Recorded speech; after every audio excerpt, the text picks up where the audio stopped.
What's up, good people? Mark Holmes here, and as always, I want to say thank you all for watching, commenting, subscribing, and being part of the Joe Blue Sports Report. Without you guys, as well as you ladies, you know that this literally does not work. Happy Monday. I hope all you are doing well. I'm still a little bit worn out from this cold that I've had, and hopefully we'll be over this thing soon because I am sick and tired of being sick and tired. Hope you guys tune in tonight, 9 o'clock Eastern, for our live stream. The Cowboys are getting into the regular game week type schedule. Today, of course, is the off day. Tomorrow, basically film session stuff. Tomorrow's the off day. Back on the field. Well, actually, tomorrow there'll be a practice because they have the game, of course, on Friday. But they're getting into that rhythm of game weeks. It's kind of cool because right now they're getting installs put in for the Tampa Bay game. Knock on wood, the Dallas Cowboys have actually been lucky when it comes to injury fronts. I know we lost James Washington. We've had a couple of minor injuries and stuff, but the Cowboys have had a change in heart after last year with Dak Prescott throwing out his arm first week of training camp and not being able to have him to be able to practice. They've been very, very careful when guys have started to get some nicks and stuff. They basically have kept everybody in bubble wrap because they figure we're better off making sure that we have our guys ready to go for the season than to have a lingering injury that goes on. And the Cowboys believe because they have a lot of returning players on the roster, especially on defense, that they don't per se need as much off-season work. They have hence used, and not in preseason, you won't see the starters play. And understand, Friday night's game against Seattle is the consolation game. Basically, anybody who's playing that game is on the roster bubble or going to be a practice squad guy. No starters will be anywhere close to the field on that.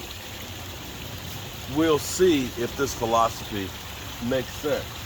But in some regards, you look at the New York Giants, who last night, Thibodeau, they actually lucked out because Thibodeau basically has a strain in his knee, a strained MCL, as opposed to a torn ACL, which when he went down, it looked like, I'm like, dude, gone.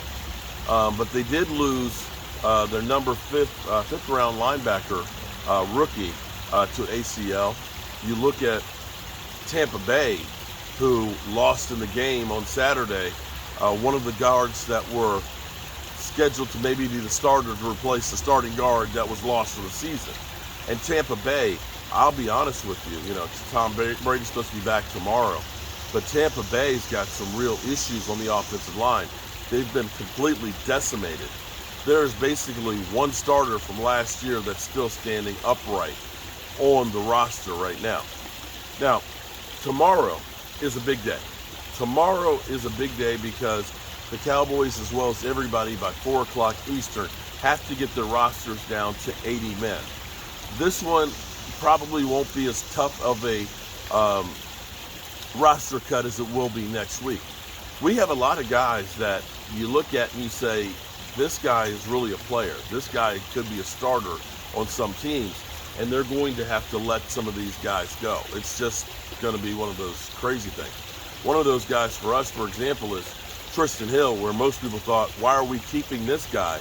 Tristan Hill, and I'm doing some film study work on him, has really changed the narrative where all of a sudden he's becoming the player that they had hoped when we drafted him in the second round.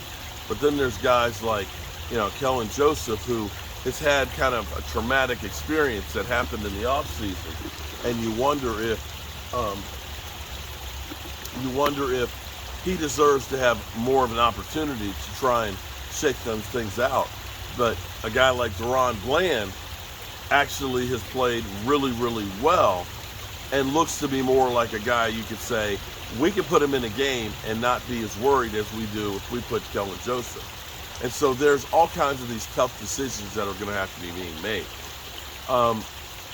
Today, they came out with a list of the estimated value of teams. Now, the Dallas Cowboys are worth $8.8 billion, according to this study. The thing that amazes me is the sixth most valuable franchise is considered the Washington Commanders.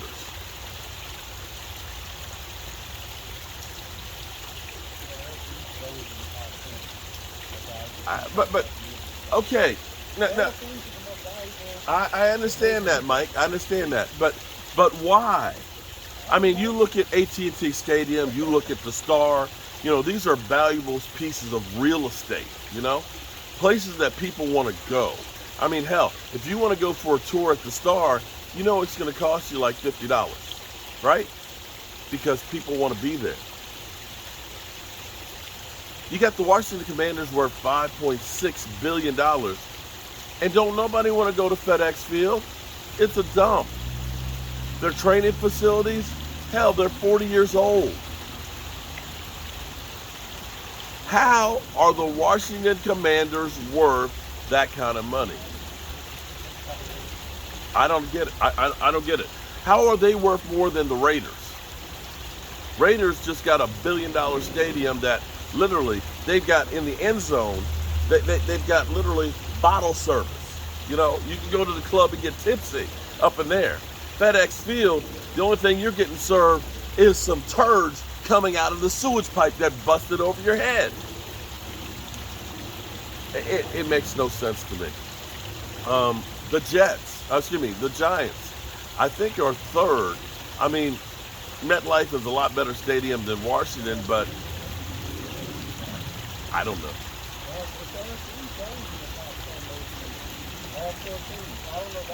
I just like, again, I'd like somebody to explain to me how the Commanders are the sixth most valuable franchise in football when they are the most whatever.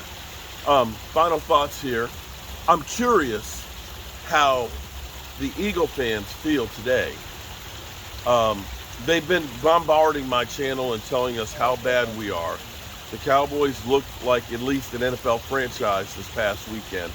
The Eagles, you know, with Jordan Davis. And I'm going to do some film study on Jordan Davis. And see, is Jordan Davis really the guy to fear? You know, Philly 500, I haven't been seeing you with so much energy lately about Jordan Davis. Why is that, Philly? Why is that? Huh. Did he have any tackles this game yesterday? He played a half. Don't know. But we'll see. Hope you guys are having a great day. We'll see you tonight, 9 o'clock Eastern. Peace.